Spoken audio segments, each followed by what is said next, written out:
Hello, everybody. Thank you guys for tuning into the GSMC Hoops and Heels Women's Sports Podcast, brought to you by the GSMC Sports Network. My name is Samantha Genzer, and I'm going to be your guys' host for today. We have a very exciting episode for you guys. We're going to be covering the official Olympic women's soccer team roster and the fact that Alex Morgan is not on it, the 3v3 Olympic basketball team roster, AUX Pro softball updates, track and field Olympic trials, predictions for the remaining days, and make sure you guys stay till the end of the show to hear about the Dow Championships golfing pairs.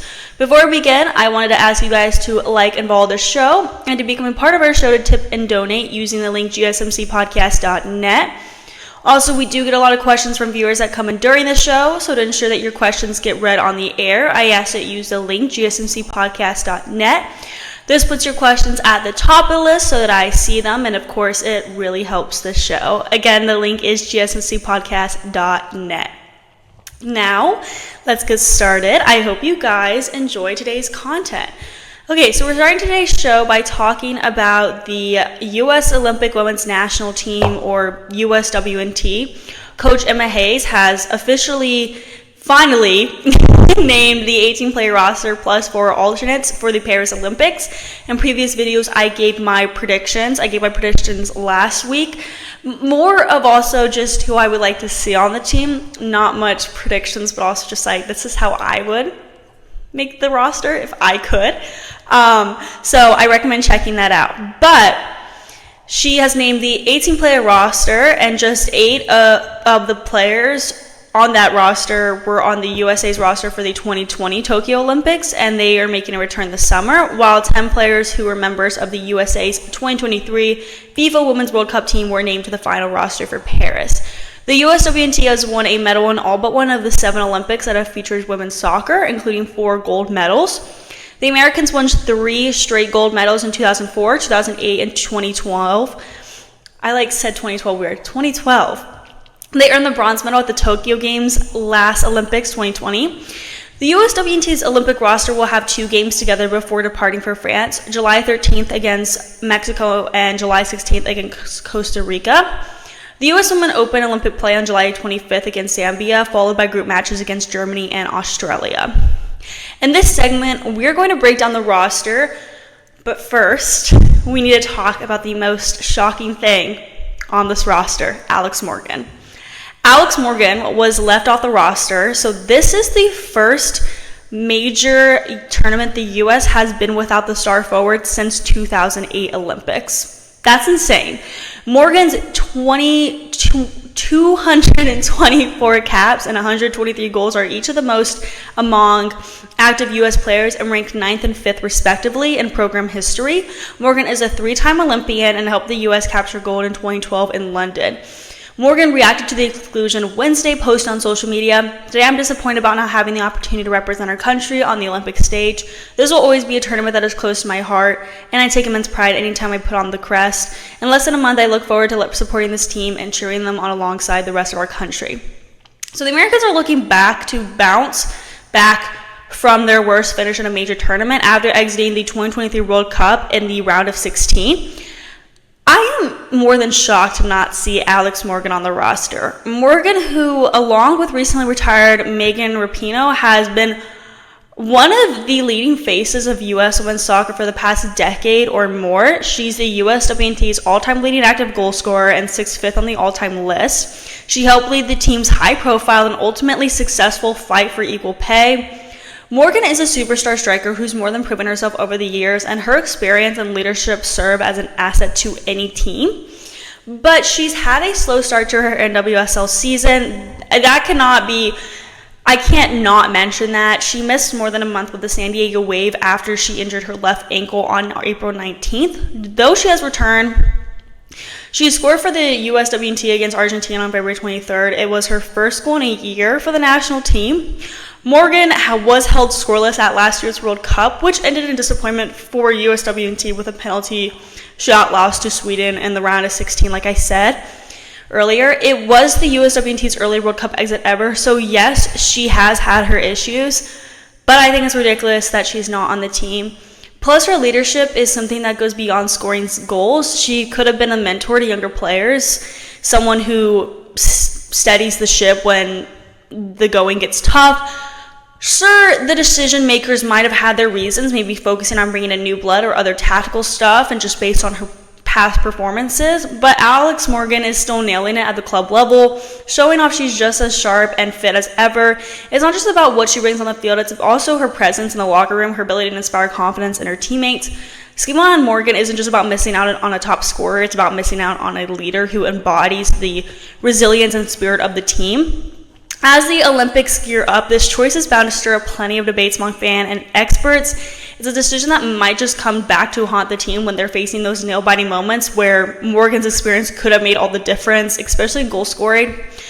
So now let's cool off and talk about who's actually on the roster, because I am happy to see who is on the roster. There's no complaint there. Although I would say that there's definitely more people that I would like to see on the roster, but that's just not possible. And also there's no one on the roster who I would switch with Alex Morgan. That's the other thing. It was the same thing with Caitlin Clark being excluded from the basketball roster. It's but who would you take off that roster? There's no one on there that I would genuinely take off and replace Caitlin Clark with. That's the issue. So the goalkeepers on the team are Casey Murphy from the North Carolina Courage and Alyssa Naeher from the Chicago Red Stars. I predicted they were going to be on the team. They are hands down the top two goalkeepers in the NWSL right now. Naeher is a 3-time Olympian, and Murphy is returning from the 2020 Olympics. Also, Murphy is 6'1", which makes her the tallest goalkeeper in NWSL history. She's had 15 clean sheets out of 19 appearances, and Naeher has also won 2 World Cups. They're the strongest goalkeepers, in my opinion, in the league right now. So this makes perfect sense. For defenders, we have Tierna Davidson from the New Jersey, New York Gotham FC, Emily Fox from the Arsenal FC, Naomi Girma from the San Diego Wave FC, Casey Kruger from the Washington Spirit, Jenna Neiswanger also from Gotham, and Emily Sana also from Gotham. Davidson's versatility allows her to slot into various defensive roles, which could be crucial for adapting to different tactical setups in the Olympics. Her experience with high-stakes international matches adds a reliable presence in the back line. And then Fox's dynamism. Oh my gosh. Anyway, her dynamic play and endurance makes her an asset for the high-intensity environment of the Olympics. Her ability to transition quickly from defense to attack fits well with a fast-paced, aggressive playing style. As one of the rising stars in defense, Naomi Girma impresses me with her strong tackling and intelligent positioning. And then Kruger's leadership and defensive reliability will be key in high-pressure Olympic matches. Her ability to mentor younger teammates and manage game situations enhances the team's overall stability. Although primarily known for her midfield capabilities, Jenna Neiswanger's adaptability allows her to serve effectively in defensive roles. And then lastly, Sonnet's adaptability is a huge advantage in a tournament setting like the Olympics, where conditions and opponents vary greatly. And that's one of the biggest things with having an Olympic roster is you're limited to a certain amount of players, and in this case, 18 seems like a lot, but it's not. You have 11 people on the field, it's not a lot of people, and you needed players who are going to be able to adapt to different positions. So, you can still put Jenna Neiswanger in the midfield position if you need to, but right now she is considered one of the defenders. So you need to have players who are able to adapt. The midfielders are Corbin Albert, who plays for the Division I feminine club Paris Saint-Germain, Sam Coffey from the Portland Thorns FC, Lindsay Huron from French club Lyon of Division I feminine. I do not know how to pronounce that. It's a French word. It's feminine. I'm not even going to try. I can't do accents. Rose Laville from Gotham, Katerina Marcario from Chelsea FC. Huron is a 3-time Olympian. Albert's familiarity with the European soccer styles and her playmaking abilities make her a strategic asset as well, especially against top international teams. And then Coffey's balanced approach to midfield play, being both a protector and a creator, provides the team with stability and versatility. And then Lindsay Huron is a veteran midfielder. She brings a wealth of experience from her time with the French club Lyon. She's known for her physicality, aerial prowess, and scoring ability, and she can dominate the midfield and change the course of a game. I really feel like she is one of the most versatile midfielder we have on this roster. Lavelle is celebrated for her dribbling skills and quick footwork, which allow her to navigate through tight defenses. Her creativity and vision make her a threat in attacking midfield roles, capable of both scoring and setting up goals.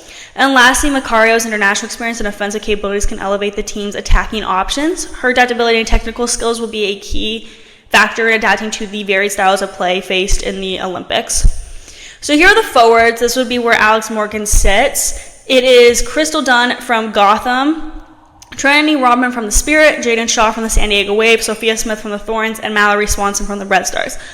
Looking at this list, there was not a single person on here that I would genuinely like take off the list and replace with Alex Morgan. That's like, it's so frustrating. But even not seeing, like, even the fact that Alex Morgan isn't an alternate is pretty shocking to me too. Although alternates need to be very diverse players, and she's known for her forward capability. So it just makes sense, but it makes me mad. So I want Alex Morgan to be on the Olympic team is my ultimate conclusion here. Okay, so talking about these 5 players, though, who are all so talented in different ways. Dunn is a 3-time Olympian, so she's one of the 3 that are 3-time Olympians, which is insane. And as a forward, her pace, agility, and ability to take on defenders makes her a constant threat. And then Rodman's youthful energy and offensive capabilities add a new dimension to the team's attack. Her fearlessness and agility will be key assets in breaking down the stiff defenses often encountered in Olympic play.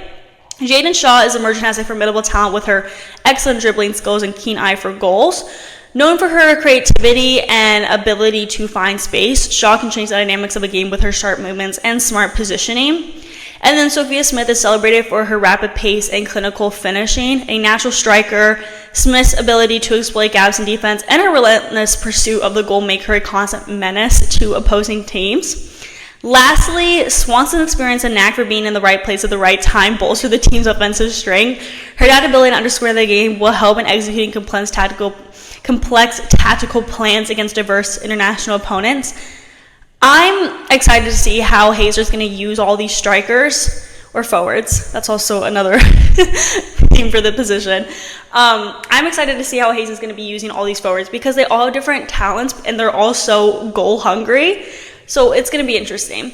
And then Hayes also named 4 alternate players who will travel to France and train with the team for the duration of the Olympics. And some of them did have to be goalkeepers, so keep that in mind. We have goalkeeper Jane Campbell, uncapped midfielders Hal Hirschfeld and Croy Bethune, and forward Lynn Williams. Campbell was also the alternate goalkeeper for the 2020 Olympics before being moved to the active roster due to the COVID-19 roster expansion. Both Hirschfeld and Bethune came into their first USWNT camp in June, which was also the first camp for Hayes. Bethune as a training player and Hirschfeld as a member of the full roster, though she did not see action in either match against, I believe it was Korea.